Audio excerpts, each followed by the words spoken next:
Hello, and welcome to tonight's event. My name is Savannah J. Frierson. I am the programming chair for Black Ink., the Charleston African American Book Festival. We are so excited to have you all today,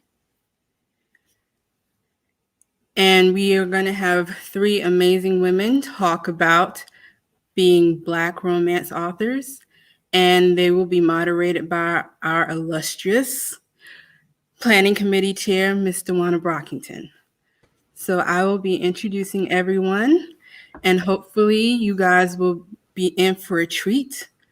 Sit down, relax, and just enjoy the wisdom and humor and insight that we are going to glean tonight. So our first speaker panelist is Miss Rochelle Alers. She's an award-winning author of romance and women's fiction.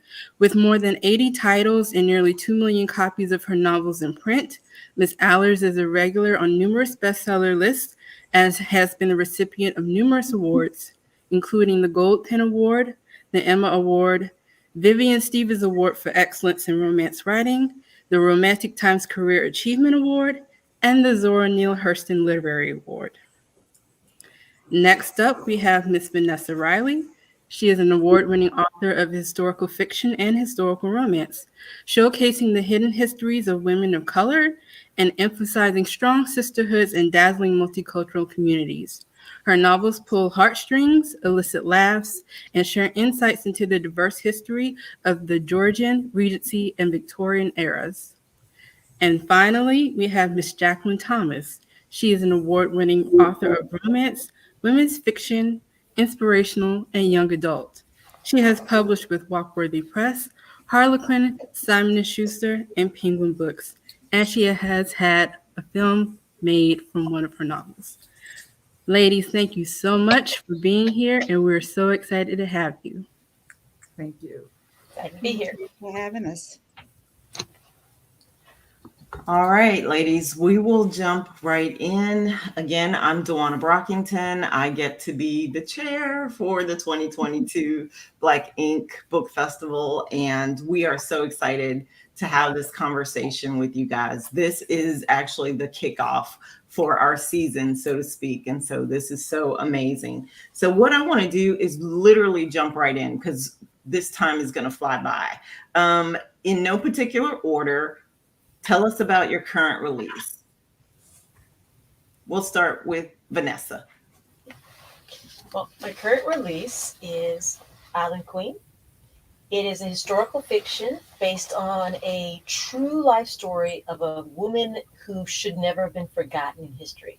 Her name is Dorothy Kirwan Thomas.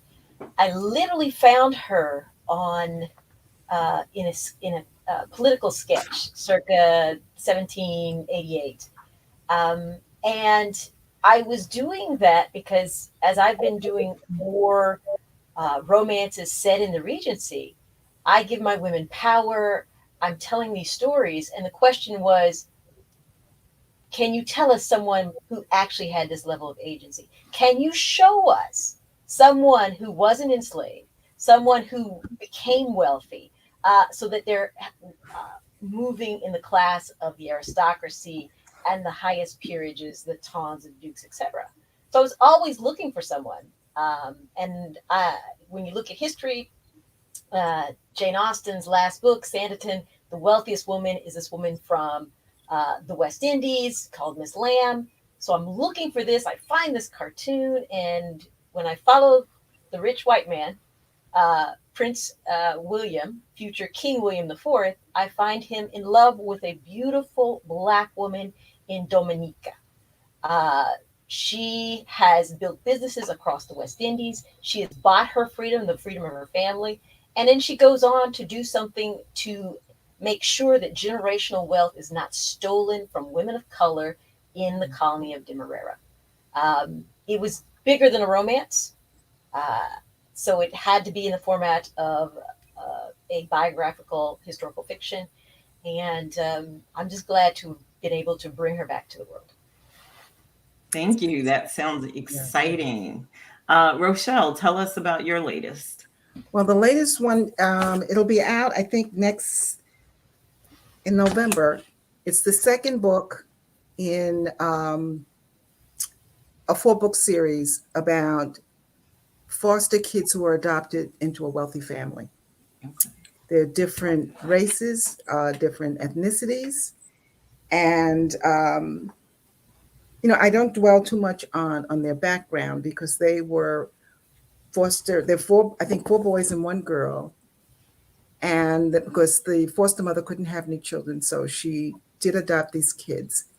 And what they did was inherit a quote unquote chateau in northern New Jersey, almost like the wealthy people used to have their homes in Newport, and the Carnegies and the Vanderbilts. And it had been in his family from I think 1883. And I think he was born there, but his parents died, and he had an aunt that raised him. So they didn't even know that their foster dad had this property. So he had left it to the mother, and she in turn gave it to her children for them to restore. And when they decide to restore it, they're going to restore it to a hotel and a wedding venue. So I have one guy he's a engineer. The sister is an executive chef. Another one is a vet because they had horses on the property, and so it's kind of exciting. So and then it's exciting who they select as their partners. So I'm really I really love the first one. The second one, the cover looks like a Hallmark movie. Okay. But you know what? But it's nice. It's good. There's a little bit of mystery in the background, and so you have these. And what happened was the parents legally adopted them, so they're all Williamsons. And when they don't tell people outside the family that they're adopted. So when they said this is my sister, and he said, is that really? That's my sister. Okay, but I just wanted to show family, a little bit of history, and just it's light romance. It's not heavy stuff. Okay. But I'm also just finishing up the 3rd book in my book club series because those books. The first one was The Beach House. No, The Seaside Cafe. The second one is The Beach House, and this one is Along the Shore. So. And I really enjoy doing women's fiction because I'm not hemmed in by the do's and don'ts that you have with romance. So, but then I have to switch gears in my head when I'm doing a romance because I just finished a continuity that had to do with an animal shelter. And it's like when they asked me to do it, I had just put my dog down. I said, I don't know if I can do this. I don't know, but it was a catharsis for me because all the dogs and cats were adopted. And people say, you're gonna get another one. I said, I can't go through that again. I had Oliver for 13 years, and then there's a missing cat in this continuity, and his name is Oliver. And I said, why are they doing this to me? Like, And the next continuity that I just finished, I have to do the proposal, is about Montana, the Montana Mavericks. So it's another couple of families and rodeo people. So now I got to get into that. But it's interesting. It's interesting. well, thank you. Look, sounds like there's a lot there for us to dig through. So, It is. and Jacqueline, tell us what your latest release is. My latest release is A Family for the Firefighter. It is my latest romance release, let me clarify. I do have a mainstream inspirational fiction out, Unexpected Serenity, which is the 3rd book in the Prodigal series. But with A Family for the Firefighter, it's about 2 people who are reluctant to open their hearts to love. Firefighter Leon Rothschild has lost his wife and his child, some years back, and he feels like you only get that one soulmate, that he can't possibly love another woman the way he loved, his wife. And Misty Brightwater isn't looking for a man anyway. She's had to deal with her father's abandonment, a string of bad relationships, a turbulent marriage, and an abusive father-in-law verbally. So right now she's focused on raising her 3-year-old daughter and reaching her goal of owning her own bakery. And in February of next year, the second book in the Polk Island series, this is the first one, it's called Her Hometown Hero. And that one will feature Leon's brother, Trey. And he comes home from the Marines, from Afghanistan, a double amputee. And so and also being the sole survivor after losing his whole team. So he is fighting to even want to live. So I think that is going to be a great emotional read. That's But a I'm very teacher. proud of it. Very proud of it. My father was a Marine, and I wanted to honor the Marines and just service people everywhere because they really do give up so much, for us. Wow. Thank you. Mhm. So, romance, as we all know, is the number one selling genre. And what do you think draws readers to romance? I really think it's escapism.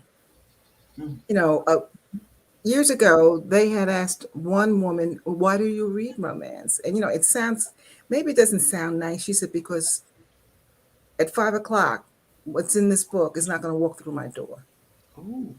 Okay, so I guess she was role playing with the heroine in some of these books, and you ask, why do women read romance? Because it is escapism. Because you'd be surprised how many women are able to see themselves in certain situations and then see the solution to those situations. Because Mhm. I did a book once where the heroine couldn't have children and her husband divorced her because of that. But when she met the hero, he was one of 8. And she figured, there's this big family. I know he's going to want children. And then at the end, he says, you know what? There are so many kids that need homes that we can bring home. So we can adopt as many. If you want to match my family and adopt 8, we can adopt 8.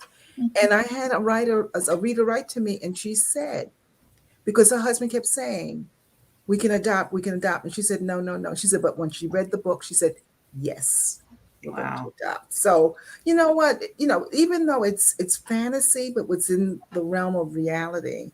So you can learn from some of these books. And I used to tell some of the younger girls, when you read these books, these are the positive attributes you should look for in a man. Mhm. Because the hero, he's not perfect, but he's enough so that you're rooting for him to get this woman. And I said, if you're going to have a guy that's going to be verbally abusive, the next thing you're going to know, he's going to be physically abusive. So, these are the things to watch for and look for, especially if she's had a relationship and it's on page that she had an abusive relation and even an emotional relationship. Mhm. When you see that, run for the hills. It's because they're good guys out there. Mhm. So, they're kind of teaching tools in a way too. Wow. But I think, romance is the only genre that promises you a happy ever after or a Mm-hmm. happy ever after for now. Mm-hmm. And with all the stress of everything that's going on, you need a Jacqueline Thomas book, a Rochelle Alers book, or a Vanessa Riley book just to just sink in and take you Mm-hmm. someplace that is safe. That they may go through some troubles, they may go through some struggles, they may even break up somewhere in the middle. But by the time you get to that last page, they have found what they needed and Mm-hmm. they are better together than apart. Mm-hmm. Yeah. That is in alignment with something that Savannah said to me earlier today.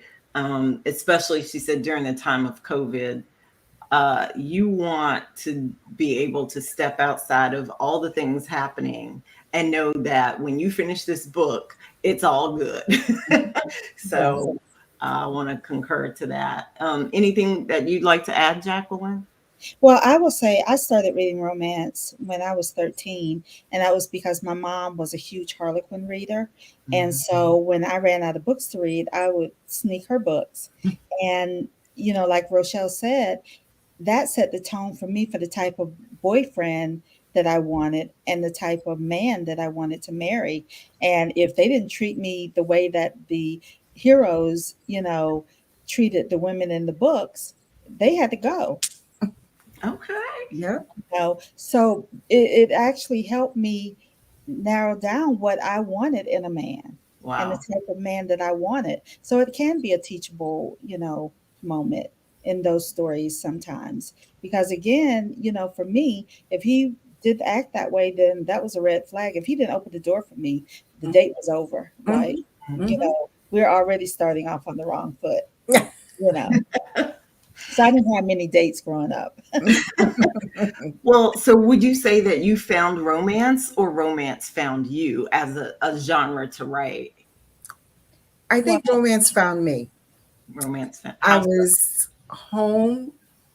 I had my child. I was home as a housewife and a mom. And I was like, when she was sleeping, I was like, what am I going to do? There's just so many soaps you can watch. So one day I went to a Woolworth and I saw these little, because I had always been an avid reader. And in the past, I read a lot of historicals, a lot, because I loved historicals. And in college, I started out as a history major before I switched. And I found this little book with a white cover. I think it was $1, and it was this silhouette romance. Mm. And I picked up one, and I said, well, there were three on the shelf. I said, let me get these three, and I didn't realize they were numbered. And when I started to read it, I could read 1 in 2 hours. And I said, oh, this is wonderful, because I know they had the Harlequins, but I really couldn't relate to them because it's British, so that's another culture. It's the same language, but sometimes some of the words they would use aren't the words we would use here in the States.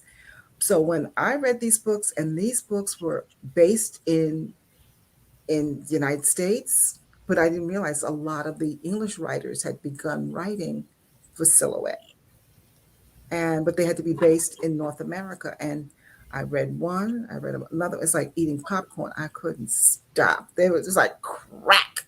And then I realized they had 6 books every month. I went to this little variety store and I told that lady, when them books come out, you call me. And on Saturdays, that Saturday was Mom's Day, because I would be home on Saturday. Dad would take the baby out. So I sit there on Saturdays and read till my eyes were bloody.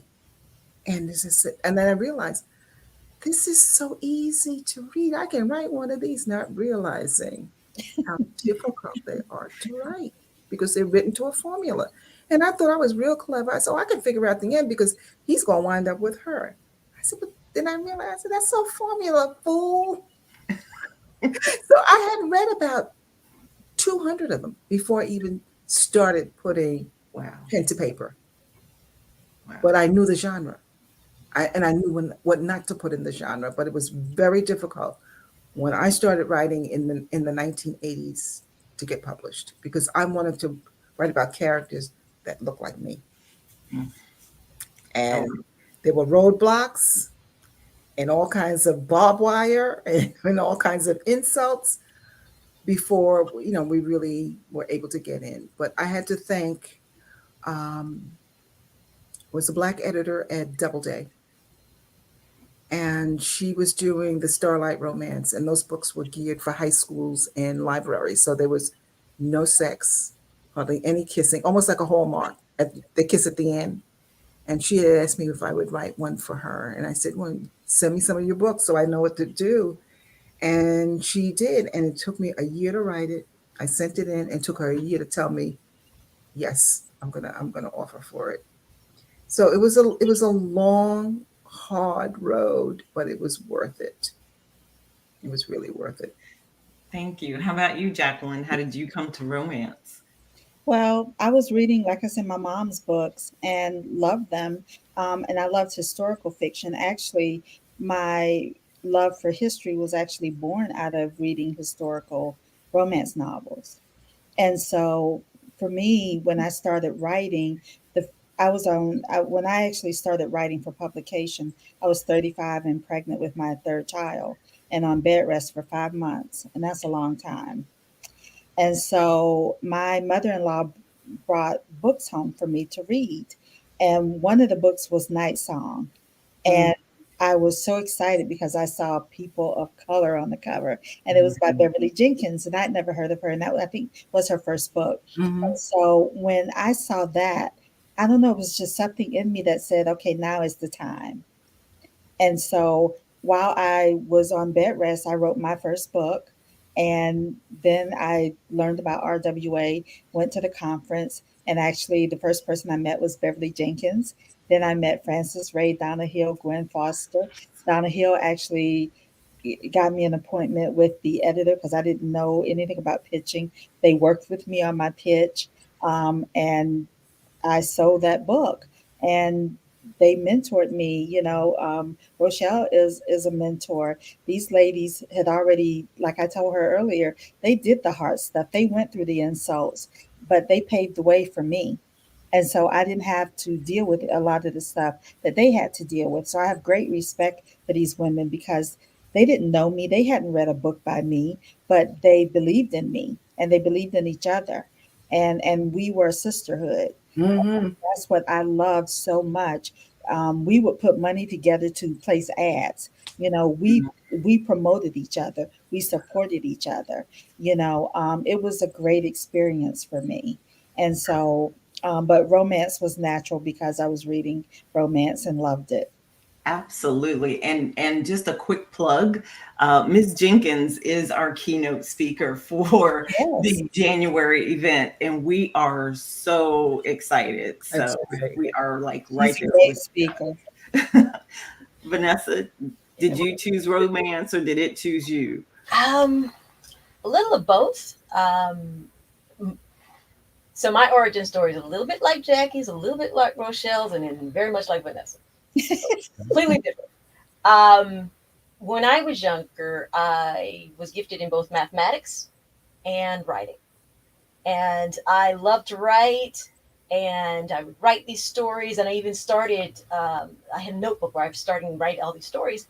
And I loved history. And so I was writing these types of historical works. But my mother looked at me and she said, "Baby, you need to be able to pay your bills." Ooh, And at that point in time, for a Black woman to be successful in writing, period, was like lightning striking. It was very rare. So I went the math route, and she was absolutely fabulously right. Math pays the bills. But when you're doing differential equations and calculus, you need an escape. So I had my signet romances. I had, zebra romances, all, and it would Mhm. get through. But I got to a point where I was pregnant with my daughter. It was a difficult pregnancy. Only 4 months. Had to sit down and not do anything under the sun. And my poor husband is he's on leave. He's coming back. And he's like, "You all right?" Because he knows me. I'm going stir crazy. He pulls down a box from the attic, and it's got my old notebooks from high school. And the story that I had started writing, I was like, I could do that better now. And that happened. That ends up being my first book, Madeline's Protector. Mhm. Um, and as Jacqueline has mentioned to me, as well as Rochelle, early days of when you're doing something different are very, very hard. And I'm writing about history that's been whitewashed, that's been hidden for the most part, Mhm. talking about the West Indies, because all the dukes and all these wonderful things, they're getting their money. 80% of the economy is being powered by the enslaved labor of the islands. Mhm. And in those early days, there were people didn't know the history. People who did know the history refused to want that history seen in the light of day. And I went to an RWA conference after coming from Romantic Slam Jam, and Beverly Jenkins out there, and she has my very first novella out in her hands, holding court. And she told me, "Baby, slow down and tell your story." She is so encouraging throughout the years. Whenever there's been problems or troubles, Beverly Jenkins is an amazing woman. Uh, the, all the work that you ladies have done to seed the ground makes it possible for new stories to be told, for people to just reinvent things. Because even though romance is a formula, It takes a skilled person to make every journey different. Mm-hmm. That is the one thing. People want to knock it and say it's a formula. No, it may be a formula because you've got people who demand, who will write you if you mess up the formula. You'll get letters. Because they're demanding their happy ever after. But Mm-hmm. how you get there, that is the secret sauce of every brilliant writer, and they make every journey different. That's why there's no two stories that are alike. They are always gifted in the brilliance and beauty of the words that these authors and myself can give. Thank you. So, small town romance, very popular right now. And Rochelle and Jacqueline, you both have small town series for Harlequin. You've Yes. also both written about the Low Country. Yeah. So, what do you like about writing small town romance in general and Low Country romance specifically? Well, I'm from the South. I'm from Georgia, right on the coast of Savannah, Charleston, Jacksonville, the Gullah Bella Islands. Dici, Yeah. yes. So that is home for me. And so I love Charleston. So, and I love the Low Country. So I do write about it a lot. You'll see that in a lot of my books. Even with Family for the Firefighter, I made up the island and I called it Polk Island. And I did that because I wanted, you know, people of color have had communities. And we know through history, a lot of those communities have tragedy, tragic circumstances. When you think about Rosewood, when you think about Allensworth, how they poison the water to get the people, it's like people don't want us to have anything. So with me, I wanted to create an island that was founded by two brothers, Polk and Haas, and their real names in my family, Polk and Haas. And they were traveling from Darien, Georgia in 1870 to New York. Um, Polk's wife died along the way. She loved the water, so he buried her on this patch of land because down in the Gullah Islands, there are several islands that are uninhabited. So, I'm like, oh, that could be Polk Island. And so he refused to leave his wife behind, so he settled there. And I wanted to write about an island where people of color settled and they were able to keep it, and keep it successful. Sapelo Island, which is down in Georgia, is beautiful. And the people that live there are direct descendants from African slaves.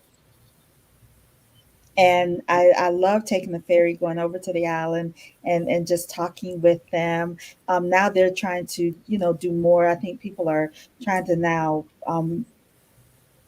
commercialize it a little bit more, which I hate because I love the history of the island. And so I would have liked for it to retain the history, but money and people come in, and so then it becomes very commercialized. St. Simon's Island is a place where I grew up, and I remember actually when we were there in July, and I was going through the hospital.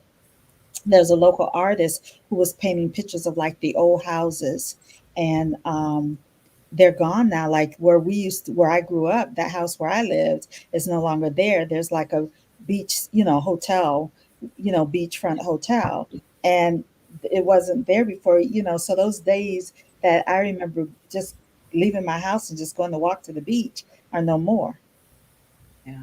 You know, it's becoming very touristy and very commercialized. So I wanted to actually create an island that this family retained.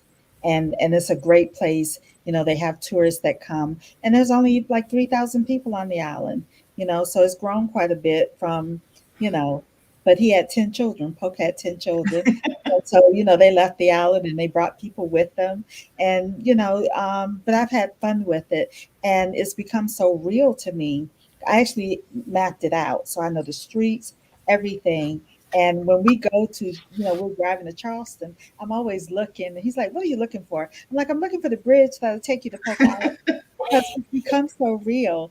But for those of you, there is no bridge that will take you to Polk Island. So, but in my mind, I'm always looking for it. So I love the Low Country. So, but I'm a Low Country girl. So Wow.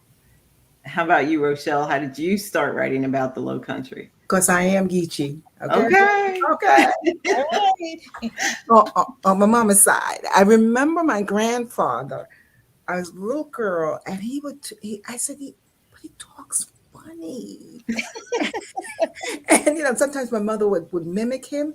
And I said, it With that sounds so gullah. much like the Caribbean. And they said, but they brought a lot of the slaves over, Mhm. left them in the Caribbean, and then they brought them over to the Sea Islands. Mhm. So I said, I've got to I've got to write about my people's culture and the food Yes. and the superstitions, and because I didn't understand a lot of the superstitions that my mother still kept, Mhm. that there's something historical about it. So quite some years ago, this is before my granddaughter graduated high school, I took her down to Charleston because I wanted to come down to Charleston. um, I was invited by this woman in the school to talk to some of the students. So we took the Gullah tour and we visited, the plantations. Mhm. And I met Philip Simmons, who was the blacksmith that did the Yes. Gullah. I mean, it was, Yes. His he was ironwork is incredible. old, old, old then, but he was still in his blacksmith shop. Mhm. Yes. And the tour guide would speak in the dialect. Hmm. And I would nod. He said, "You want?" I said, "I understand it. I can't speak it, but I understand it." And that's when I introduced my granddaughter to shrimp and grits. Girl, she a grit eater to and it's funny because I was born and raised in New York, but we still had our Southern roots. And my mom would cook grits and cornbread and black eyed peas and all that other stuff. And she said, "I got the most country New York kids in the world." Food and it's that's part of the culture. So Yes. anytime I can, I will dig in a little bit of history. And when I did the Kavanaugh Island series for Grand Central, that it's like you had to take the ferry to the mainland and to Charleston, and I put as much of the culture and the history into that as I could. Mhm. So, the fact that you're writing fiction, but it can be based on reality. So, Yes. I had to do a shout out to my Gullah people. So Exactly. you mentioned grits. So I'm just sugar or no sugar in your grits. No sugar. No sugar. Sugar in the grits is it's like farina. That's There cereal. there are some strange people out here who y'all don't at me, but there's some folks.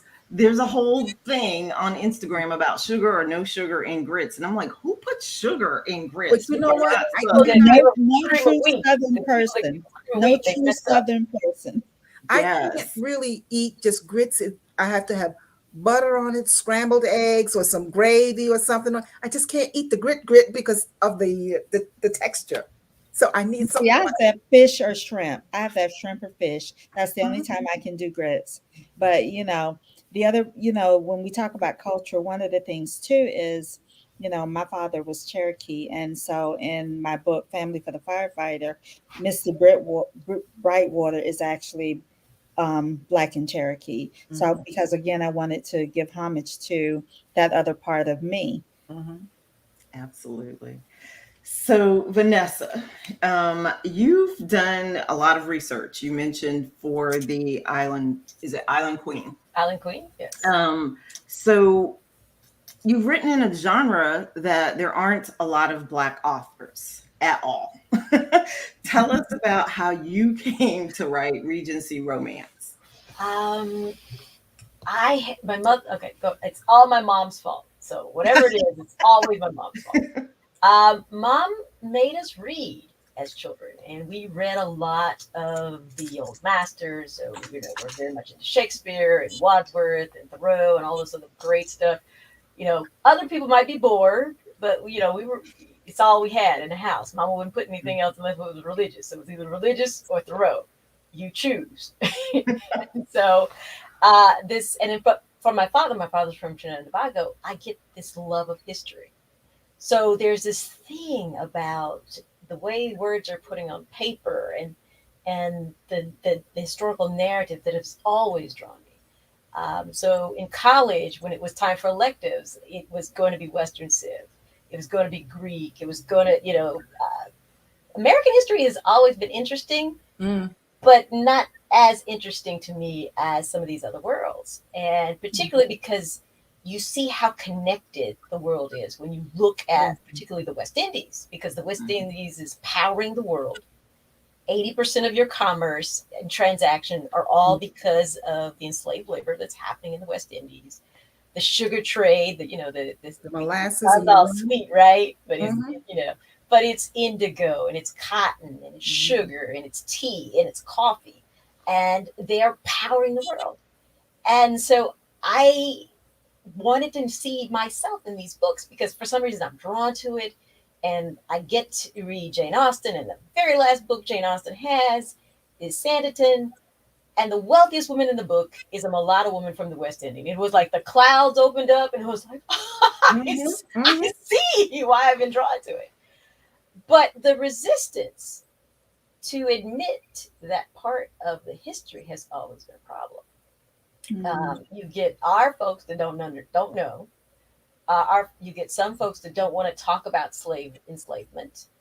They want to wish it away, and it doesn't go away. It's there. It affects so many fibers of every part of society that you can't wish it away. But yet, you can't focus only on the pain story, because then you get into pain porn, where how many times can I have the system abuse these poor people and rape them and brutalize them? No one wants to see that. You have to understand it, but you don't want to see it 24/7. So the reason I'm here is because someone figured out how to survive. Love always finds a way to survive. And I want to tell those stories because we need the history so that, history repeats itself. If you don't understand how the world works, you will be a victim to it again in the future, or a predator in the future. And so you have to understand how the world works. And so there's these stories across these gorgeous islands that need to be told, and how they weave into, most people don't understand that Haiti, people from Santo Domingo actually fought in the American Revolution. They don't understand that, this island that is the second democracy, so to speak, second freeing, breaking away from the French crown. It's the second country in the West, in the hemisphere, the northern hemisphere, that did this. Yet when that happens, all the fight for abolition everywhere in the world stops. Nobody knows these things, right? And I love using historical romance as a tool. You come for the story, but you're going to leave with a little bit more history.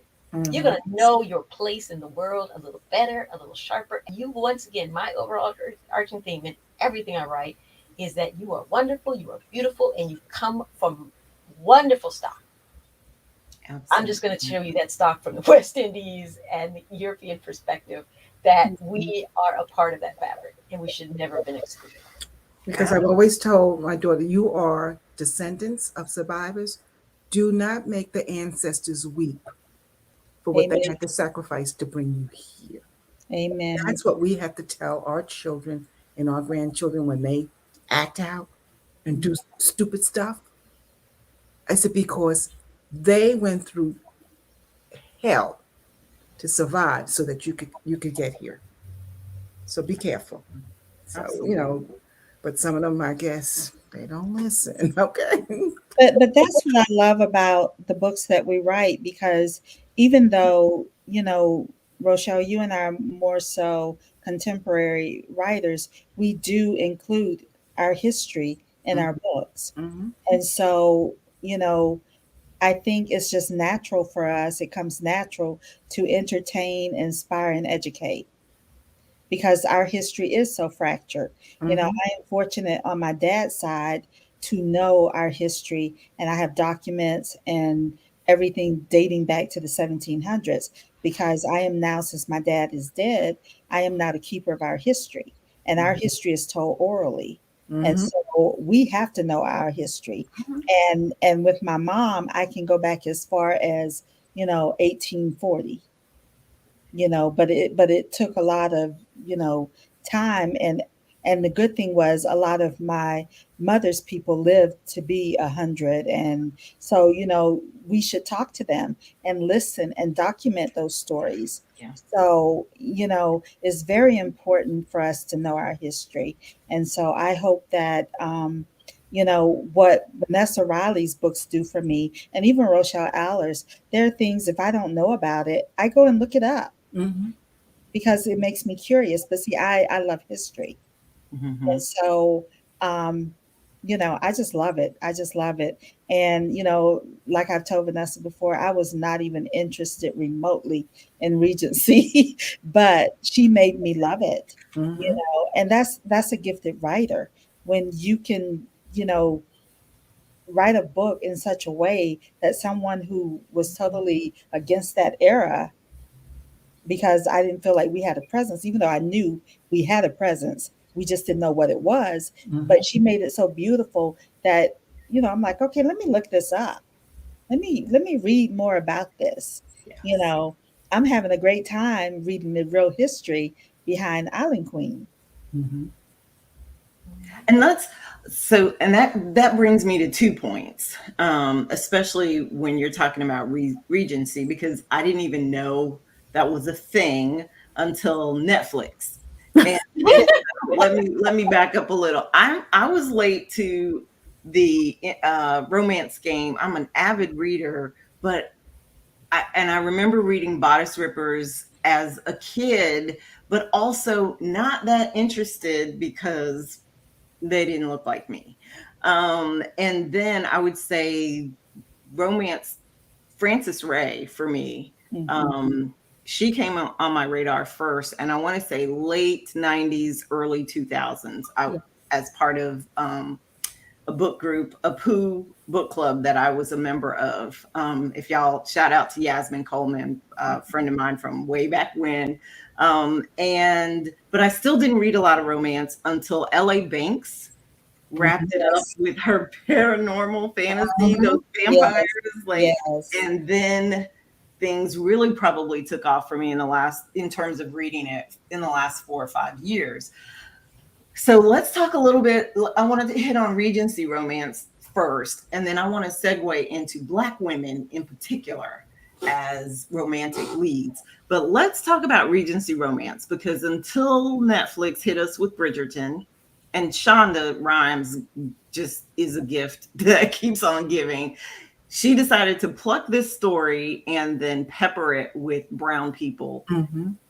and there was some really nice eye candy, and that I came for the eye candy and I stayed for the rest of the story. Mhm. Then I heard about Vanessa Riley writing Regency romance, and I was just like, wait, what?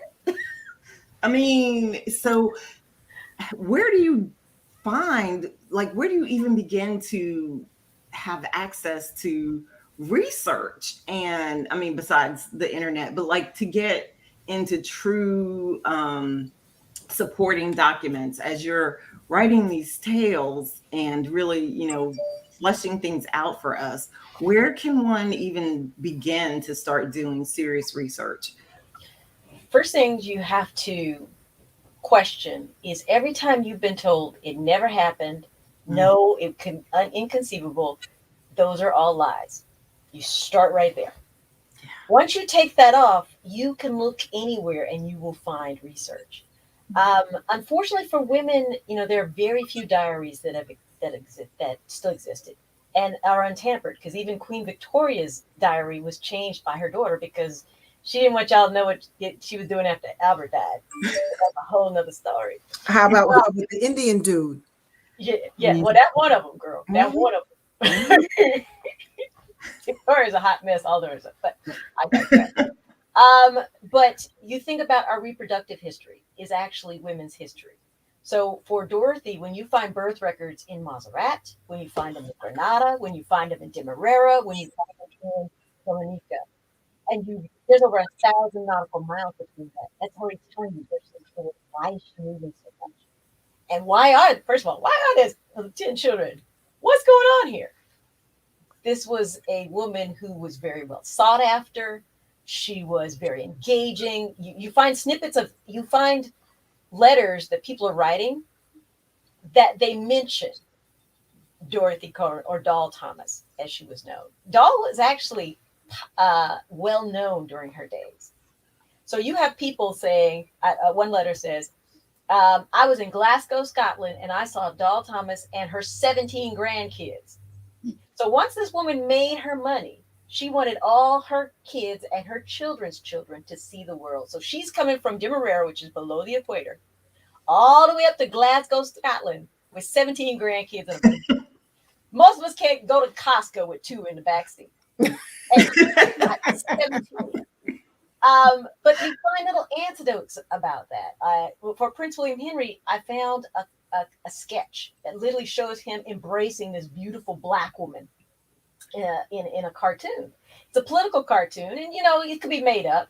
But typically, the guy, you do the research on who drew it, because paintings. That's the other thing. Paintings tell you the story where things are missing.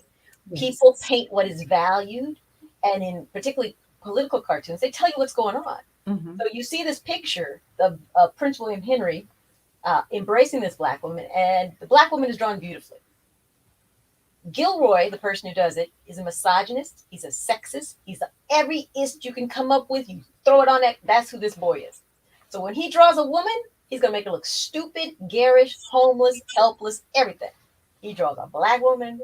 He's going to exaggerate features. He's going to put NASA language up there in the comments. But this woman is drawn beautifully. The embrace is loving. So he's not making her the joke of the piece. He's saying, this is what your prince is doing in the West Indies. Mm-hmm. So you follow Prince William Henry, and that's when you find him in Dominica. And then once again, men write letters all the time. His boys are telling on him. He's with that mulatto woman again. She's such a handsome woman, that mulatto woman. He's dancing with Dorothy Kerwin at a ball. Yes. So I tell everybody, don't believe the nose. Do dig and get with our grandparents, and if you're lucky to have great grandparents, they have the stories. Yeah. Write them down. We're losing this generation of information. Write them down, because that, first of all, let's make my job a lot easier. If I can find journals, make my life a lot easier. But we're losing that bits of history. So bottom line is, it's everywhere. You just have to be attuned to looking and thinking about what's going on in the times and what is it trying to tell me. Exactly. But even the movie Belle, remember Belle? Yes. Yeah. True story. Yes. Now they Hollywooded it a little bit. A little bit. Yeah. Because she had twins from the guy she married. Mm-hmm. Yes. And they said, I think one or two of them went to South Africa, and then they just he probably married into the white, race, and the rest of it was lost. But even the royal family now, talking about Meghan is the first biracial. No, she ain't. No, she's not. She's just the first publicly known one. Because see, a lot of people passed. A lot of Crazy George's wife, Charlotte. When you see the paintings of her, she looked like a Black woman. They called her mulatto face. Okay, she was, because her features were so strong. So her nose, her lips, but she came from Portugal, and they said there was Moors in her family. She Black. Okay. Yeah. And they were saying she was holy. And the Prince of Liechtenstein. But he had 13 kids from this woman. 11 of them lived to George went crazy, but he was a happy man. The Prince of Liechtenstein has a Black wife now. You know, the Prince of Liechtenstein, his wife is Black. But then you know what? There are a lot of Black royals now with the kids. Yes. Mm-hmm. Yeah. Mm-hmm. But they've always done it. They've always been there. And then even here, the ones that had children from slave women, and they favored those kids. They sent those kids to Scotland, to parts of Ireland, because a lot of them became doctors. Mm-hmm. To be educated, yes. Yes, in Europe. Okay, so I've been given the 10-minute warning and I still have a long list of questions. So I'm going to kind of tag you each and then we're going to speed round this as much as we can. So Rochelle, what are your favorite kinds of protagonists?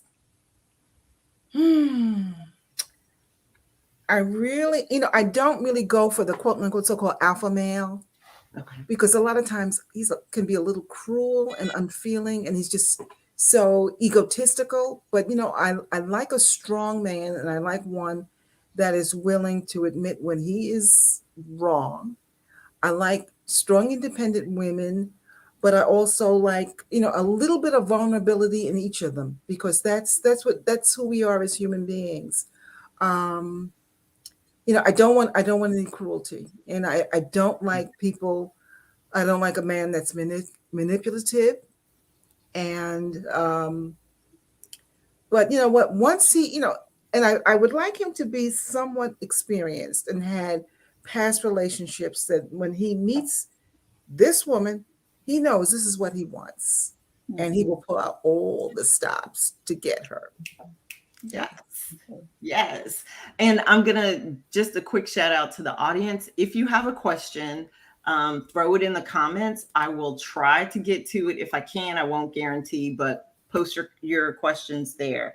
So Jacqueline, what are your favorite tropes? My favorite is enemies to lovers. Really? Yes, that's one of my favorites. Wow. Enemies to lovers. Also, childhood friends that basically grow up to end up together, because my husband was my best friend. And he still is, and we've been married 30 years. So those are kind of two of my favorite tropes. Okay. Okay. And Vanessa, have you ever, I probably should have punted this question to someone else. Have you ever used real life events to inspire your stories? Duh. Yeah. So my question for you will be different. Back to the black woman as a romantic lead. When you guys started writing, and I think all of you kind of talked about pushback early on in the conversation. What kind of, in any and all of you can answer, what kind of pushback did you get? But on the flip side of that, what was the reaction from the readers? So, on publishing, early in my publishing career, once I learned how to write, because sometimes you submit before you're ready. So I'm just putting that out there. But once you got to, you find things like, we love her voice. Does she have anything else? We really like this. Does she have anything else? They liked the voice. They liked the stories. They didn't like that my heroes and heroines were brown in a Regency context. And there were doubts in the marketplace whether people would buy Regencies written by a Black woman, openly Black, because Eva Rutland wrote Harlequins. Yes. Beautiful stories, but she wasn't allowed to put her picture in the back of the book. Mm-hmm. Okay. So Right. you got to, you have to believe what you believe. And so once I got my work out there, I indie published, and books started selling and people started getting a name. And then people are realizing that this is based on real histories and things like that. You get the no people. The no's are, no, a Black woman wouldn't be treasured like this.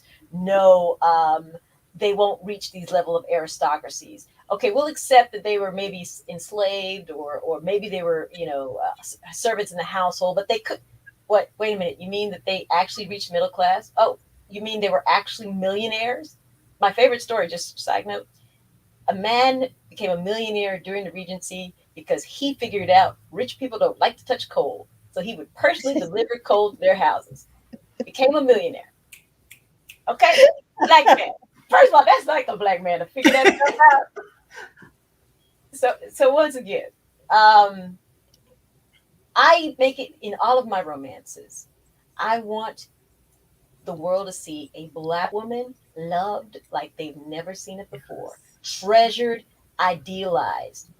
because that is a thing we have to negate. It is a real thing. People are sometimes uncomfortable with the idea of a Black woman being romanced, especially at levels of power. They think levels of power should be able to choose another option. And my world, because I know how the world works and where we come from, if we're on the table, we are a valuable option. Mhm. And when they realize all the things we bring, the richness of our history, the strength, the beauty, oh, it's on and popping. And I want that showcased and blow away every stereotype known to mankind in these books. So that's why you guys have to support Rochelle and Jacqueline and myself getting these stories out here. Absolutely. Absolutely. Rochelle, Jacqueline, any thoughts? Well, the only thing I'm going to say is um, when I really started writing romance and I would send my work in, I would get comments like, "We don't know how Black people make love."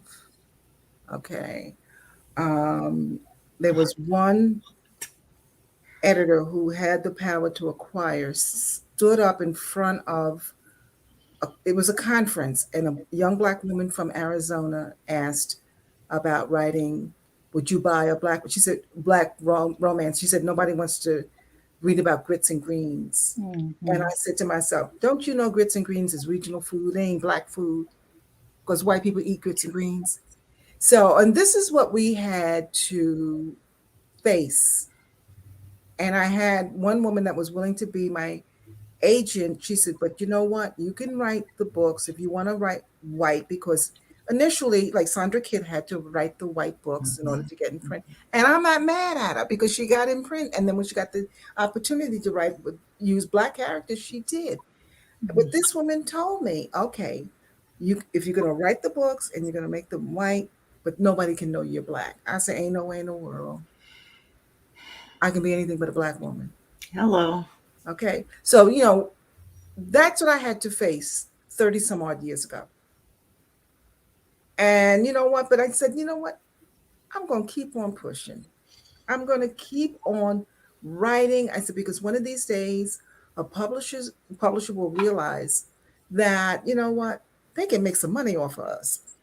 This country was built off our blood and our tears that made the South wealthy. 12 presidents were slave owners, okay? And they fought that Civil War because they wanted to keep the profits in the South. And I said, oh, hell no.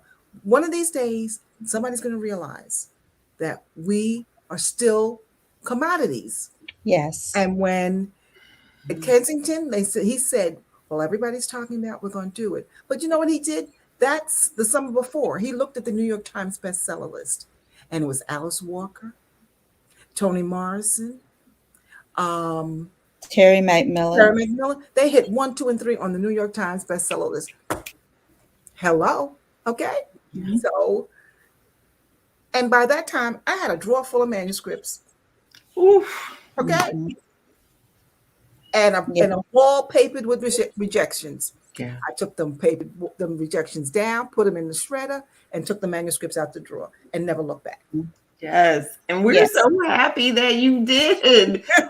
Y'all, so for me, this has just been pure joy. I am so grateful that you guys were able to take time out of your schedules and hang out with us and just really talk about the thing that you guys love to do, which is writing and writing great stories.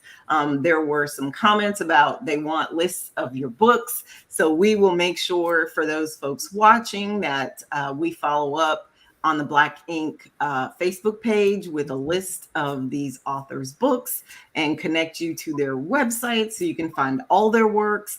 And on behalf of Black Ink, the planning committee, the programming committee, the marketing and the fundraising committees, we thank you, and we just appreciate all that you've done to pave the way for Black writers and Black romance readers. But there's one point. You got to give it to Jane Austen, because in Mansfield House, that's another one when she mentioned slavery in the Caribbean. Okay, the woman was before her time. Yep. Yes. So we're going to shout out Jane Austen. Period. Okay. Yes. And Thank you thanks to guys the so readers. much. And Thanks I'll to let the Control. readers, to you all for having us. Yes, Thank it's you for been having wonderful. us. It's you. been wonderful. Thank you so much. Thanks. Take care, All right. everybody.